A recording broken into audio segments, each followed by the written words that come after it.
If you're watching this, listen closely. This message isn't meant for everyone. Not all are ready for what comes next.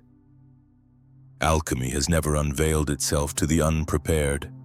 Its teachings have always been hidden in plain sight, wrapped in symbols, metaphors, and cryptic texts, visible only to those whose inner sight has begun to awaken. But why all the secrecy? Why cloak such profound knowledge for centuries? The answer is simple. Because alchemy cannot be handed to just anyone. Since ancient times, the great masters understood that alchemy was never about the transmutation of metals alone. It was about the transformation of the self. And this path carries real peril. Those who dared approach the sacred mysteries without preparation were not enlightened by the fire, they were consumed by it. For the truth does not come without consequence. It demands something real from those who seek it. So I ask you now, do you feel the fire burning inside you? Because that fire is the first sign. The call of alchemy is never random. It finds only those who are prepared, those who refuse to live on autopilot, those who are weary of endless cycles, those who sense that something greater lies beyond the veil of ordinary existence. And if this knowledge has found its way into your life at this moment, it is no accident. But before we step forward, Mantud, you must understand, nothing in your life has ever happened by chance. Every pain, every challenge, every repeated pattern, they were all part of a grand refinement. Just as raw ore must endure the flames to become gold, your soul has been shaped, scorched, prepared for this moment, and now you stand at the threshold. Are you ready to walk through the portal? Because after this, there is no return. What you are about to discover may forever change the way you see yourself in the world. But only those truly ready will understand. If you feel that this is your time, then come. The journey begins now. The first portal, the death of the old self. This is Negredo, the chaos and dissolution. The first and hardest step.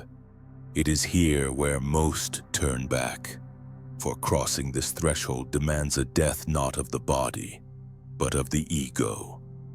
It demands the burning away of everything you think you are. Your name, your story, your certainties, your beliefs. Nothing impure can survive. If your life feels like it's crumbling, if old wounds are resurfacing and nothing makes sense, pay attention. You are not being destroyed. You are being refined. But this journey demands absolute surrender. You cannot become new while clinging to the old. The great alchemists knew this truth. Paracelsus, dismissed and ridiculed. Isaac Newton, buried in solitude, chasing the hidden architecture of existence through alchemy and occult study. Zosimos of Panopolis, the first alchemist of the Western world, they all crossed this portal, and they all paid the price to be reborn. Zosimos of Panopolis, the first known alchemist of the Western world, once recorded visions that would shake even the strongest soul. In one, he witnessed his own body torn apart, broken down to nothingness, only to be reborn through divine fire, purified, remade. Does that image unsettle you? It should. Because to cross this portal is to step beyond the point of no return. You cannot bring your old beliefs into a new reality. You cannot be reborn while clinging to what no longer serves you. If you truly want to begin again, you must be willing to let the old self burn. What is holding you back? Fear. Attachment to the identity you've always worn. The illusion of control. It all has to go. Everything must die before it can be reborn. This is not poetry, it is the law of alchemy. And so we arrive at the second portal, internal illumination, also known as albedo, the purification of consciousness. The storm of Negredo has passed, but the fire within still flickers. You feel the shift. You're no longer the person you once were. There is a silence now where once certainty lived. Your former identity has been reduced to ash, and all that remains is emptiness. But this void isn't an error, it is a sacred requirement. Purification does not come with immediate peace. Instead, it begins with the unfamiliar, learning to sit with your new self without distraction, without masks, without escape. The ancients called this moment albedo, when darkness begins to give way to light. But this light, contrary to what you've been told, is not external. There are no gurus, no doctrines, no borrowed truths that can help you now. What you need has always been within you. The problem is, you were never taught how to listen. For most of your life, you were conditioned to seek truth outside of yourself in books, opinions, ideologies.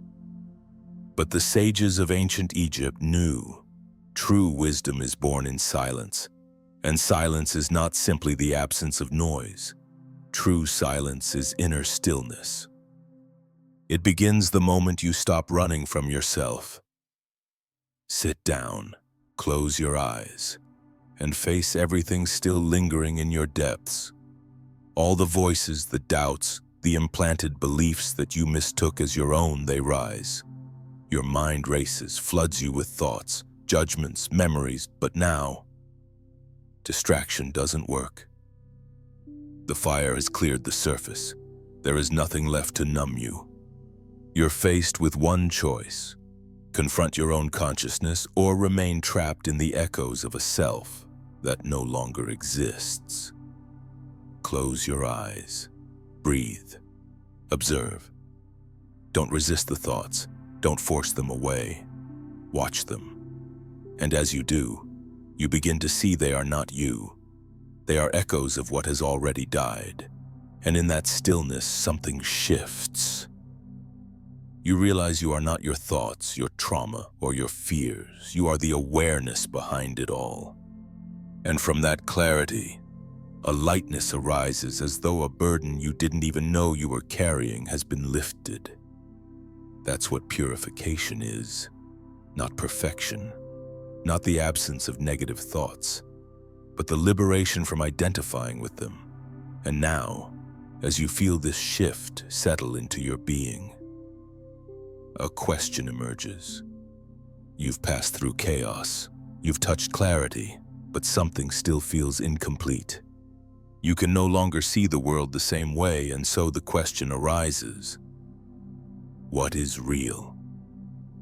After experiencing the stillness of albedo, you are no longer the same. Your thoughts move differently. Your emotions no longer react in old, conditioned ways. But what about the world around you? Has it changed too, or has your perception simply deepened? This is the threshold of the third portal, alignment with universal truth. Something begins to shift here. You realize you're not just awakening to a new internal state. You're awakening to an entirely new structure of reality. What once felt random now begins to form patterns. Your life, its repetitions, its signs starts to make sense. The chaos, the chance, the coincidences, they were never random. You just weren't able to interpret them. But now, you begin to see through different eyes. The ancient masters called this unveiling the knowledge of the laws that govern the universe, sacred principles recorded by Hermes Trismegistus, the great sage of Egypt. His legacy, the 7 Hermetic principles, invisible forces that shape all things. And now, you don't just read them. You feel them in your life. The principle of mentalism shows you that everything is mind. Matter, time, and space emerge from a single unified field of consciousness, which means reality is not fixed. It bends to perception. The principle of correspondence reveals that your inner state is always mirrored outward. Carry anger, and you'll attract conflict. Nurture fear, and you'll walk through invisible walls. But choose peace, and doors begin to open where once there were only walls. The principle of vibration teaches you that nothing is still. Everything moves. Emotions, thoughts, energy, they all vibrate, and each frequency draws to it what resonates. Scarcity attracts scarcity. Abundance opens perception to possibilities that were always there. The principle of polarity shows that opposites are not enemies, but extremes of the same thing. Cold and hot, fear and courage, love and hate. They can be transmuted, shifted by your awareness. The principle of rhythm teaches that life moves in cycles. Tides rise and fall. Energy expands and contracts. Fighting this flow leads to suffering. Surrendering to it allows you to move with life. The principle of cause and effect dismantles the illusion of randomness. Every outcome is the fruit of a seed, and that seed was your thought, your action, your energy. If you don't like the fruit, plant a different seed, and finally, the principle of gender reminds you that all things contain both masculine and feminine energies. Not gender in the biological sense, but the creative forces of doing and being, acting and receiving. When these two currents are balanced, life flows with harmony. But this understanding isn't meant to stay in the mind. You feel it. You feel your body lighter, your mind clearer, your spirit less burdened. This isn't coincidence. This is alignment. And that alignment leads to the fourth portal, the power of the word and the materialization of reality.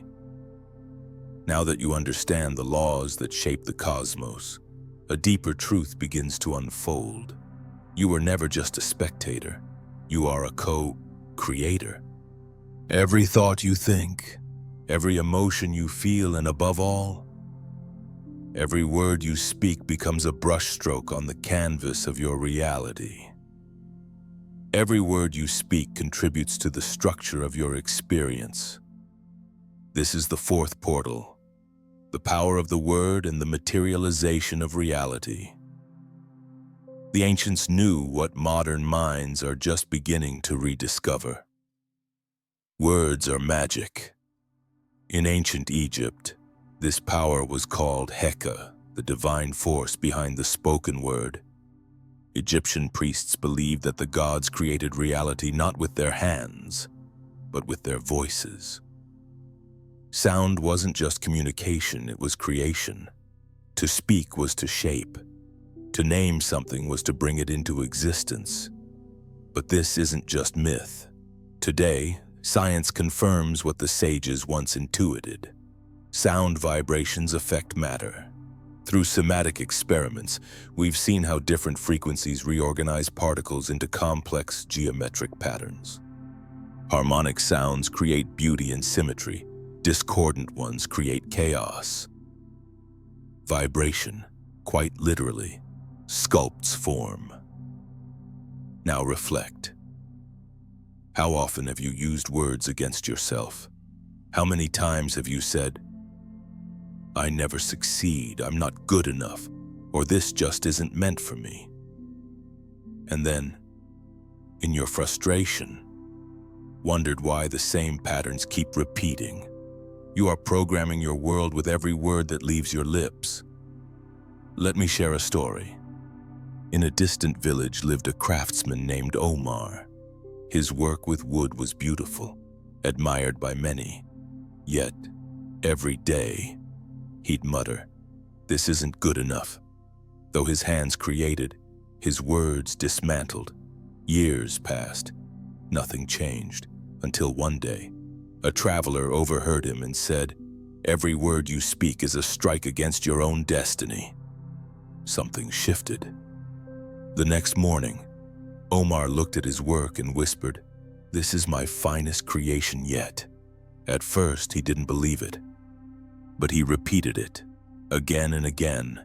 Days passed, and his carving deepened in grace. His work began to radiate life. Soon, it reached distant lands. What changed? Not the wood, not the tools, the word. So I ask you now, what have you been saying about yourself? Because now we cross into the fifth portal, the fusion of opposites, the balance between matter and spirit. Transformation doesn't end with words, it continues in integration. You've already seen that your outer world mirrors your inner state. But now it's time to ask, within you, is there harmony or hidden conflict? Alchemy has always taught, true power doesn't lie in light or dark, it emerges from their union. Gold is not born from purity, but from balance.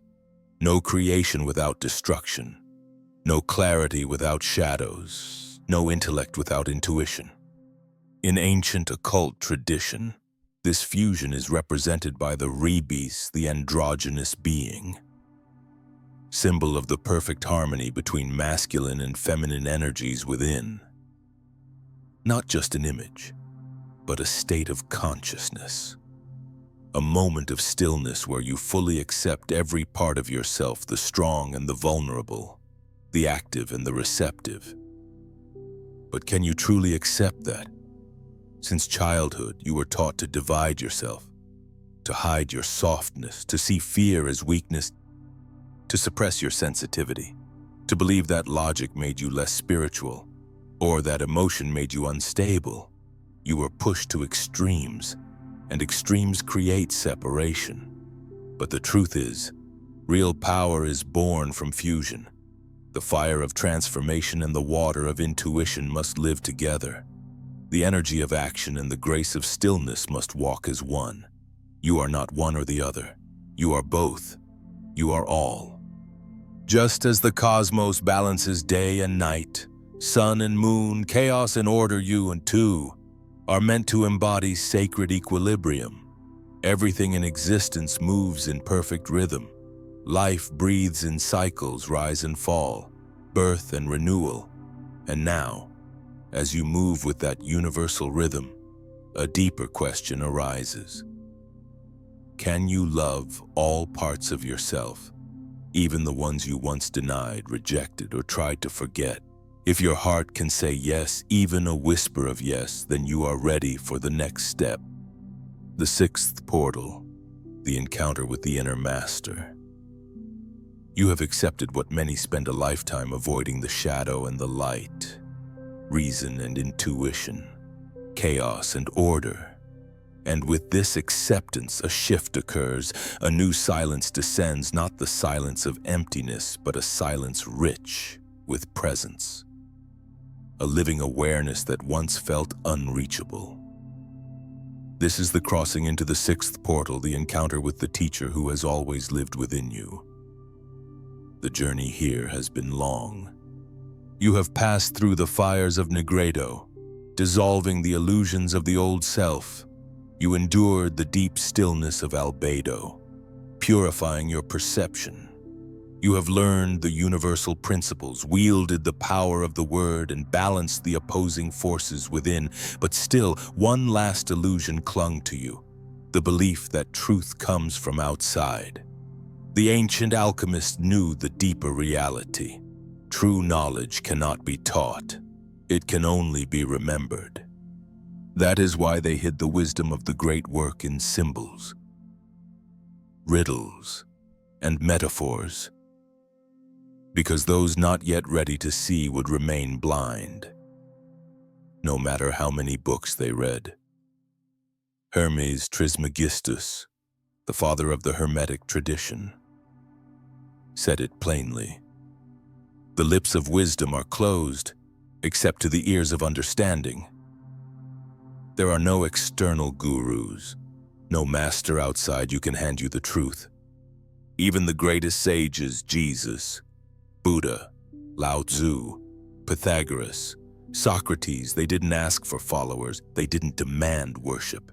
They pointed inward, They lit the path so you could awaken your own consciousness. Carl Jung called this sacred return individuation the process of becoming who you truly are, beyond the projections and expectations of the world. But how do you know you've arrived? Since the moment you were born, everything around you worked to shape you. Society laid down rules. Family projected their dreams. Religion handed you doctrines. School conditioned you to obey.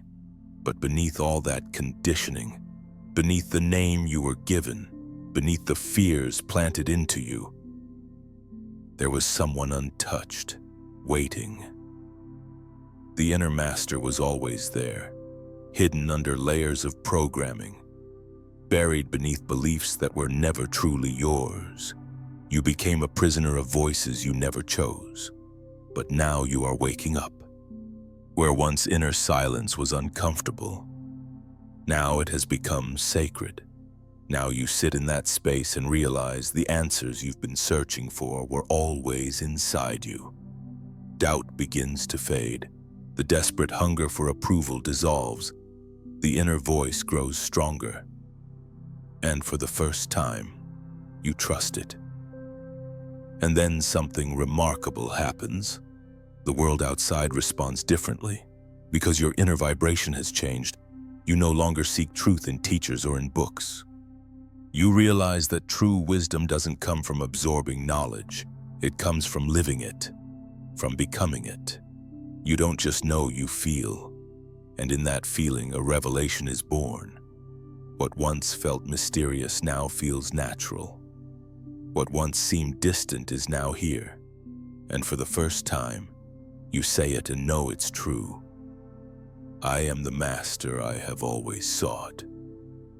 And so, with that understanding, you are ready for the final step, the seventh portal, the Philosopher's Stone, Rubedo, the ascension of spirit. Now, everything is clear. The endless search, the striving, the suffering. It was never about turning lead into gold. It was always alchemy was never about turning lead into gold. It was always about transforming yourself. And now, you've arrived at the final gateway, the seventh portal, the Philosopher's Stone and the final illumination.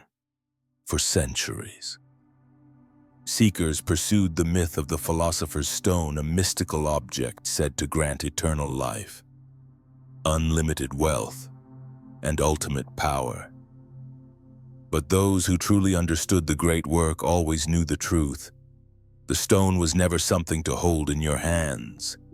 The stone was a state of being, a shift in consciousness, a sacred inner alchemy. Rubedo, the final stage of the journey, represents the ascension of the spirit. It is the moment when everything that was burned away, everything that was purified and balanced, finally solidifies into something new, into a clear, conscious, awakened being. It is not a concept. It is not philosophy. It is a felt transformation, and you know it because your reality no longer looks the same. You no longer feel like a prisoner of fate. You no longer wait for change. You are the change. Your eyes carry the calm confidence of someone who has stepped into their own power. Your words, your choices, your presence now vibrate at a frequency that influences the world around you. And the world responds. New doors open. Synchronicities become normal. Paths appear that were once invisible. This isn't magic. This is the law of vibration, not just understood, but lived. You no longer try to manifest. You embody manifestation. You are no longer a student of the laws. You are the expression of them. And yet, the journey doesn't end here. This is the greatest secret. Alchemy is not a finish line, it's a cycle. It's a rhythm. There is no final destination. There is only expansion. What once looked like the end is now clearly the beginning. And while transformation cannot be reversed, while awakened eyes can never be closed again, what defines the true alchemist is not what they know, it's how they live. Because knowledge alone is not enough. Wisdom without action dissolves into memory. You have crossed 7 portals. You have witnessed yourself die and be reborn. But the final question still remains. What will you do with this power? Alchemy doesn't happen in hidden temples or forgotten books. It happens in the way you rise in the morning, the way you breathe through challenge, the way you speak, listen, give, and create. It happens in how you live when no one is watching. You now have a choice. Will you be a collector of ideas, or will you embody what you know? Will you let this transformation fade? Or will you let it shape the rest of your life? True enlightenment doesn't need to be explained. It doesn't need validation. It doesn't force. It simply radiates. Some will feel your shift and be drawn to you. Others will pull away. Let them. The true alchemist seeks no audience. They simply live from their center clear, grounded, unshaken. So now what's next? Now that you've seen the laws that shape the universe, how will you use them?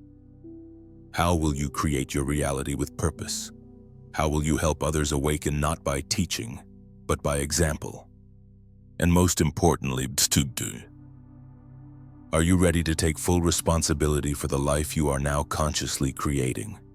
Because once you reach this point, there is no going back. If you're still here, it wasn't random. You were called to this, and maybe, just maybe, you were always meant to walk this path. The next step won't be written for you. It's yours to create. Will you cross the final portal before you leave? I've prepared something special, a deeper journey that brings all this wisdom into clear, practical action. If you're ready to live it, to apply it, to walk with it, click the video on your screen now. I'll meet you there. See you on the other side.